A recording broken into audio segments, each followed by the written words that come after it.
Before we begin this story, let me provide some important cultural context. This tale takes place in rural northeastern Japan, in what's called a baraku, which simply means village or hamlet in this region. In the story we'll encounter several uniquely Japanese elements. First, the concept of oral tradition versus written records. Many Japanese folk beliefs emphasize that certain knowledge must be experienced rather than simply told. Second, the strong community bonds in rural Japan. When danger threatens, entire villages unite to protect each other. Third, the spiritual significance of crows in Japanese folklore. Crows are often seen as messengers between worlds, sometimes protectives, sometimes ominous. Finally, small Shinto shrines dot the Japanese countryside. These sacred spaces often hold secrets passed down through generations. Now let's begin our story. Kill any crow that pecks at humans immediately. But I've never seen a crow like that. Crows fly away when people get close, don't they? If you've never seen one, that's good. But if you find one, kill it right away. Why? Silence. When I was still young, back when I still found my grandfather's old stories interesting, just as I was about to enter the world of dreams, grandfather would tell me this story. Kill any crow that pecks at humans immediately, he would say.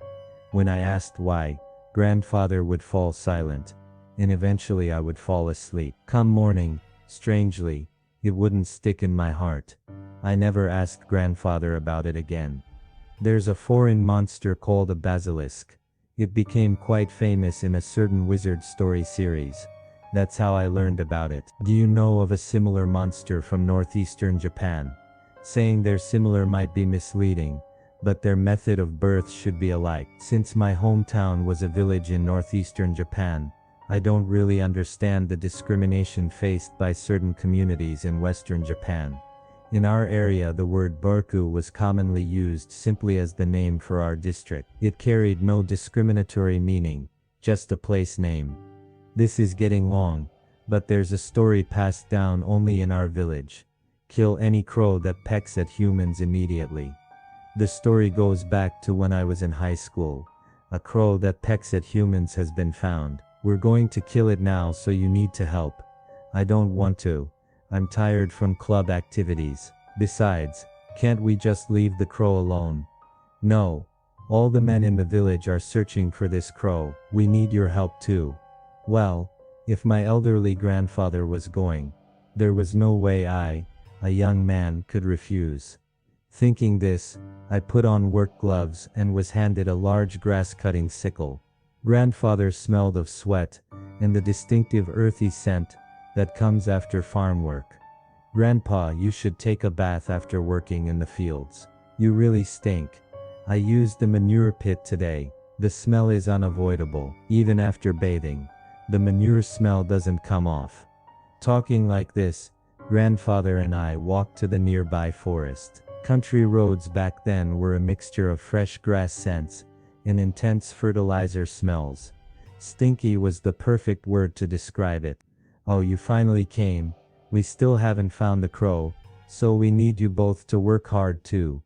The first person we found when we reached the forest was the village headman, Mr. James Sotome. Everyone called him Uncle Jimmy with affection. Uncle Jimmy, good evening. Was this crow found in this forest? That's right. Didn't your grandfather tell you? Children were attacked here during the day. Apparently elementary school children playing tag in the forest during summer vacation were attacked by a crow. This forest was a place I often played in when I was young too. The grass that once reached my height, now didn't even reach my chest. Grandfather bowed slightly to Uncle Jimmy and asked about the current situation.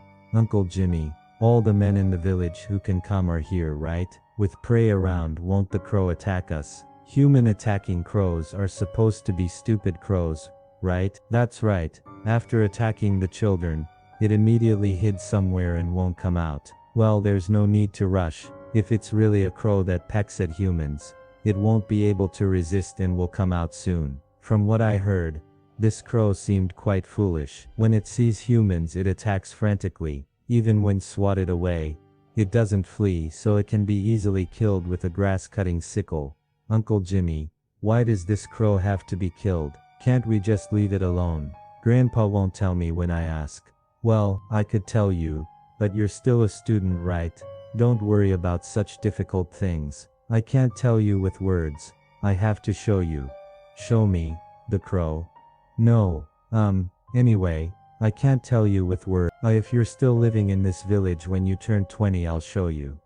I searched for the crow with Uncle Jimmy, heading deeper into the forest. Grandfather was searching in a different direction from us.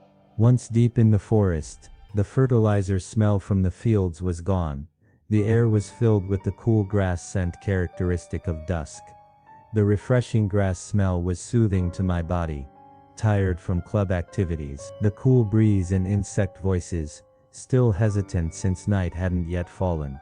So at that moment, I felt no sense of danger at all. It was like a recovery period for my tired, sluggish body. But then a shout broke that peaceful mood. What have you done, you damn woman? What a complete fool. The voice came from the east of our position, roughly opposite to where the sun was setting. That's grandfather's voice. Yeah, what's wrong? If we can hear his voice, he must be close. From this direction. Hey grandpa, what's wrong? We pushed through the grass heading east. I couldn't find grandfather right away, but since I had never heard him call someone a damn woman before or after that day, I knew something extremely abnormal was happening. Ah, she's dead. Grandpa, this person is dead. That was me screaming, of course. I never expected to see a hanging suicide. How much time had passed since death? The head was balding, and only from the clothes could you tell it was a woman. The hanging corpse was so decomposed. That refreshing grass scent I'd been enjoying. What kind of fool was I to think I smelled that? This was my first time smelling the stench of a rotting human. That awful rotten smell. At this swaying corpse, grandfather was hurling abuse. This bastard. You outsider, damn woman. He shouted. Grandpa, what are you doing? This person is dead. Ah! Uncle Jimmy stepped past me, who couldn't get closer. I had forgotten Uncle Jimmy's presence in my half-panicked state. Uncle Jimmy said nothing, but threw his grass-cutting sickle at the corpse. He too was angry. What's wrong with you two? This person is dead. What should we do? What can we do? It's too late. The reason we can't find the crow is because of this damn woman. It's her fault. As a high school student, I couldn't judge what was right or wrong. Hearing grandfather and Uncle Jimmy's voices, the village men gradually gathered. Some old men hurled abuse like them, while some middle-aged men like me couldn't look directly at the hanging corpse. Night is coming, probably tomorrow. Everyone, if possible, find a spider today. Uncle Jimmy, apparently very agitated, sprayed saliva as he told everyone this. We all trudged out of the forest, through the woods, and home. At the front door, my father was waiting for our return. Father had just come home from work and was still wearing his tie. After hearing the whole story from grandfather, father simply said, "Tomorrow we'll search for spiders immediately." Without addressing me, I had mountains of questions but couldn't ask them. The next morning, I was shaken awake by father. Even for a country high school student, I wasn't healthy enough to wake up at 5 a.m. We're going to Sumo Shrine now. It had a ridiculous name, but it was called Sumo Shrine. All the village children inevitably played sumo wrestling on its grounds, which is how the shrine got this nickname. Because of yesterday. That's right, about the crow that pecks at humans. It's at Sumo Shrine. I didn't want to scare you since you're still young. But, well, 20 years old is just a guideline. You're surprisingly calm, so it should be fine to show you. Dad, are you taking the day off work? Yeah. You're skipping club activities today too. Father threw a wet towel at my face. Apparently, he wouldn't even let me go to the bathroom. I quickly got ready and headed to Sumo Shrine. Being woken up at 5 a.m., being told to skip club activities when a competition was approaching, Normally I'd have plenty to be angry about, but the anticipation of finally learning the truth about the crow that pecks at humans that everyone reacted so strongly to made me ignore such trivial matters. Dad, is the crow that pecks at humans some kind of monster? A crow is a crow, just a bird, but you see, it's not a crow anymore that we have to kill. Kill? Look, we're at Sumo Shrine now. It's inside that main hall. I can't explain it well even if you ask me. And I myself, never mind. Father took out a thick key. I don't know when he had gotten it, and unlocked the main hall, which was quite small. When he opened the door, there was a faint smell of ink. Inside the main hall, there was no sacred object. Actually, there was nothing at all besides the sacred object, just an empty room. There's nothing here. Nothing at all. Nothing at all. No, there really is nothing. Then, in the flashlight's beam, I noticed a slight but definite strangeness. Parts of the main hall's walls, which should have been brown, were black. Was it staining from age? No, it wasn't. These were clearly intentional curves, a large picture drawn not just on the walls but covering the ceiling too. This was definitely a painting. I traced the walls with the light to see what the picture depicted. The story was painted from the right wall to the back wall, via the left wall, with the ending depicted on the ceiling. A pitch-black bird drawn in ink. The jet-black nest this bird built. The pitch-black egg laid in that nest. When the egg cracked, from it emerged something pitch-black that sprayed blood. A human. This black human was ravaging the normal humans drawn around it. To put it crudely, it was slaughtering them. Finally, this black human was surrounded by countless small spiders, with both arms spread wide. It wasn't a matter of believing or not believing. It was a problem that came before that. I could tell, even with my grade of 2 in art class, that this picture was not drawn by a normal human. This picture is creepy. The stone monument at the shrine entrance. You can probably understand it somewhat since you're in high school now. Though it's not written in fluent style. It says oral tradition is forbidden. This is the oral tradition. So they tried to convey it through pictures. Right. You might be disappointed, but Grandpa, Uncle Jimmy, none of them know the real truth. But people in the old days were strict. It's natural that you're less afraid of crows than Dad. And Dad less afraid than Grandpa. In short, this picture was a defensive measure against monsters drawn by our ancestors. Dad, this picture, I generally understand what it's trying to say, but I still don't get it. I was the same way. Tell me, what you think when you see this picture is everything. Oral tradition is forbidden. You interpret it your own way. Discuss your thoughts at village drinking parties. Get scared, and through repeating this, everyone comes to believe that crows that peck at humans must be killed. But this one thing is supposed to be passed down orally. Saying this, Father pointed his index finger downward. Following his gesture, I shined the flashlight down to see large, thick characters reading human. Ningen? No, this reads Jinkan. This is what we're going to kill. Actually, it's not accurately pecks at humans. The crow targets hair. Human hair only, to build its black nest. That's what I thought.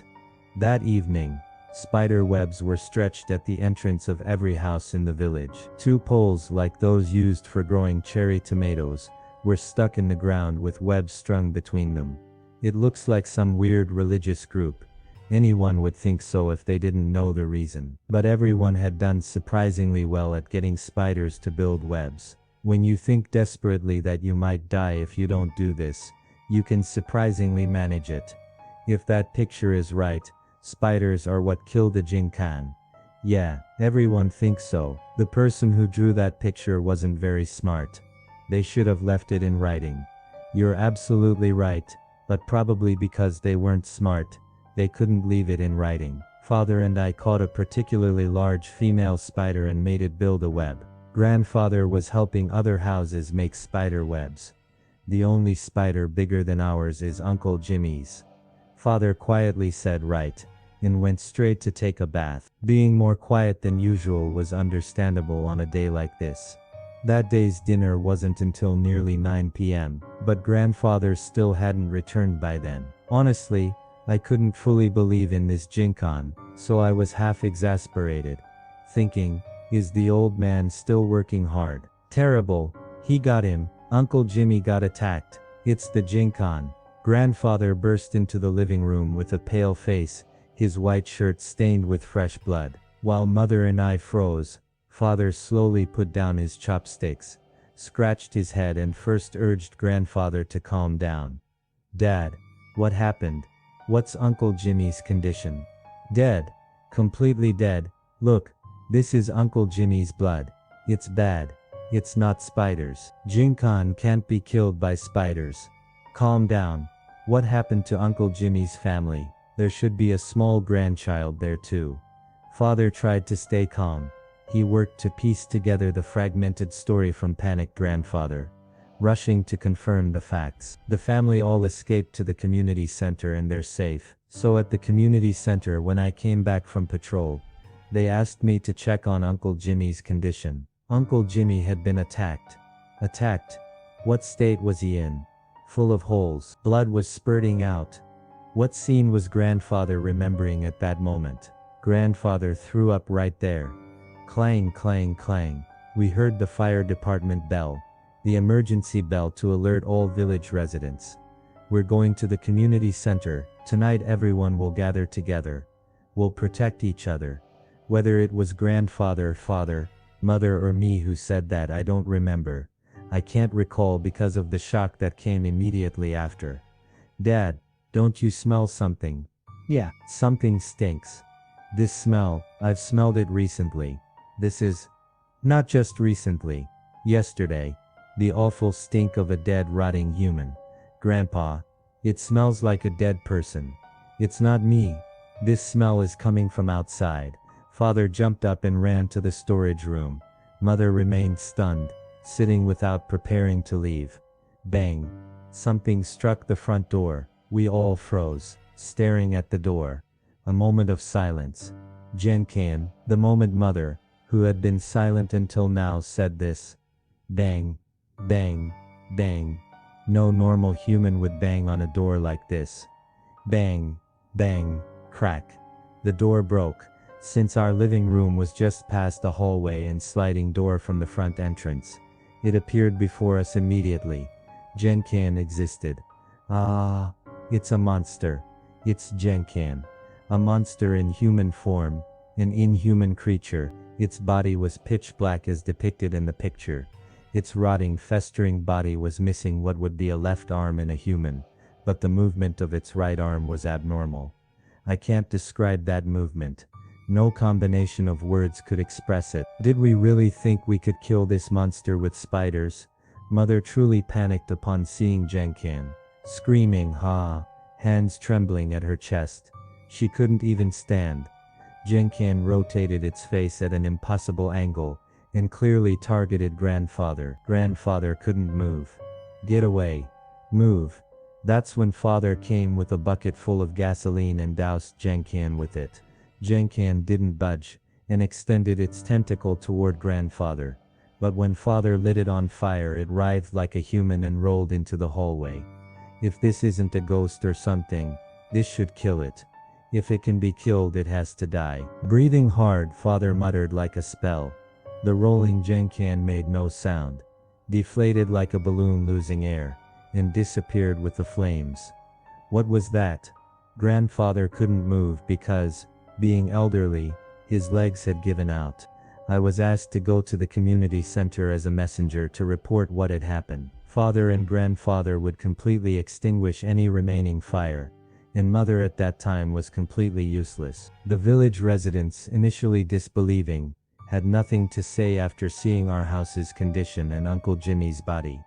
The next morning, father woke me up at 5 a.m. again. Even for a country high school student, I wasn't healthy enough to wake up at 5 a.m. But father shook me awake. I know you're tired, but sorry, we're going to Sumo Shrine now. Because of yesterday, the exact same exchange as yesterday morning. But on the way to the shrine, father explained. That picture, I'd been thinking for a while that it wasn't spiders killed Jinkan, A Jinkan attacks using spiders as markers. Of course I told others. Grandpa, Uncle Jimmy too. But no one agreed with me. I wondered why no one else thought so. The way that picture is drawn, it looks like the spiders are Jinkan's servants. When you put it that way, that's the only way it can look. So father and I looked at the shrine's picture again. Dad, I just thought of something. What? Doesn't this story start from the ceiling? If you read this picture from the right wall, it becomes a story where Jinkan hatches from an egg laid by a crow, massacres humans, and is finally defeated by spiders. But what if you read from the ceiling? Jinkan, commanding spiders, kills humans and finally dies spurting blood from the black egg laid by a crow. That kind of story. It was actually backwards, father said quietly. The crow that pecks at humans doesn't lay Jinkan. That crow's egg was the egg that kills Jinkan. Whether this is really true or actually wrong, I still don't know. Since then we haven't found any more Jinkan, or even any crows that peck at humans. But it's probably true, because that Jinkan from that time never appeared again. It died. Actually the story doesn't end here, there's more like an epilogue. But it would make this too long. Finally, we stopped teaching village children to kill crows that peck at humans immediately. Rather, more adults now teach to leave crows alone. The annual crow chasing festival, held in the village, was also discontinued. The current village head is Uncle Jimmy's son, who was killed by Jinkan. He too is affectionately called Uncle Jimmy by everyone. The crow that pecks at humans. Epilogue. What about Uncle Jimmy's funeral? Today and tomorrow will be impossible. On our way back from Sumo Shrine, father and I were worrying about Uncle Jimmy's funeral arrangements. I couldn't see it myself, but father had apparently seen that gruesome corpse the night before. Uncle Jimmy's relatives will come to the funeral. As you probably understand by now, absolutely don't tell them. People not living in this village don't need to know, and oral tradition is forbidden. Why? Don't make me say it, you understand without me saying. Again, with oral tradition is forbidden. This is the oral tradition. Ridiculous. Uncle Jimmy died because of this. Why is oral tradition forbidden? There must be a reason. As if seeing through my heart, father said in a gentle tone. We need to fix the house. Should have used kerosene instead of gasoline. At first I thought you ran away by yourself, Dad. Going to the storage room without saying anything. Don't be stupid, it wasn't just you, Mother and Grandpa were there too. Could I run away alone? Of course it was a joke. Even if only Father and I had been there, Father wouldn't have run away. When we got home, the police officer was waiting at our front door. He was quite irritated. Cigarette butts were scattered at his feet. Father called the police officer Red Baldy. Not just because he always wore red undershirts and was bald, though he actually was. How should I put it? To put it mildly, father and the police officer's relationship was terrible. Hey Red Baldy, that's our property. Pick up those cigarettes. I'd heard that father and the police officer were classmates, but that day father had the upper hand. The night before, the first person to flee to the community center in terror had been, of all people, the police officer. What do you want this early in the morning? Go do your job. Shut up. I didn't want to come to your place either. The police officer took out a cigarette, lit it, took a big puff, and blew smoke at me. I started to hate the police officer too. Red Baldy, if you leave right now I'll forgive you. So go back to the police box immediately. You saw inside my house yesterday. Are you planning to act like police now? You always treat me like an idiot. I'm from this village too. I saw how Uncle Jimmy died too. I understand what killed Uncle Jimmy. I really need to ask your father something. But he won't come out of his room, so I was waiting for you. What's wrong with your wife anyway? She doesn't remember anything from yesterday. Go home. Seeing father defeat the police officer was refreshing. But gradually the two began talking quietly so I couldn't hear. Father's expression changed. He glanced at me occasionally, and the police officer continued blowing smoke. Red Baldy, go home for now. I didn't see anything, so I'll refrain from giving opinions. I'll confirm with Dad myself. Please do. The police officer looked quite displeased, but apparently couldn't win against Father today. He roughly gathered the cigarette butts at his feet into his palm and left. Even at lunchtime, Grandfather didn't come out of his room. As for Mother, sadly, she truly didn't remember the night before. Otherwise, Mother would have locked herself in her room too. It really happened, didn't it? Otherwise, it would be strange for the house to be burned. After lunch, Father and I headed toward the forest. When he said, "We're going to the forest," I thought we were going to Mr. Forest, the carpenter's place. Dad, when you said forest, you didn't mean Mist Forest, did you? Don't be confusing. The forest where the crow appeared. Are we searching? We're checking. I stopped short in front of the forest. With so many things happening at once, I'd forgotten until I remembered. But there was a hanging corpse in the forest ahead. Honestly, I didn't want to experience that smell again. Apparently Red Baldy did some work for once. He cleaned up the hanging corpse the day before yesterday. I was worried whether that police officer could really handle a decomposed corpse, but I trusted Father and entered the forest beyond the woods. Listen, don't try to look straight up. Look up diagonally ahead.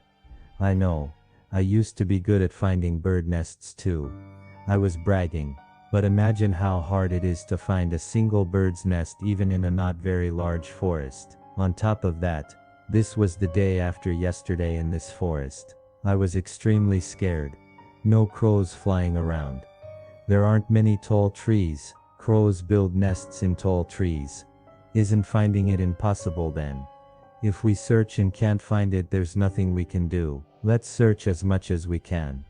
Looking diagonally upward as Father instructed, I finally found a black nest. Surprisingly, there was a clump of hair on a branch low enough that I could reach it by stretching. Could this be it? It definitely was. In that nest made entirely of hair was a jet black egg with a luster as if made by humans. And it was as big as a chicken egg. You found it well. When you think desperately that you might die if you don't do this, you can surprisingly manage it. I'd heard that line before, though I didn't understand what it meant at the time. We brought the egg home. By the time we got back, Grandfather had finally come out of his room. But seeing the black egg, he screamed, "Gah!"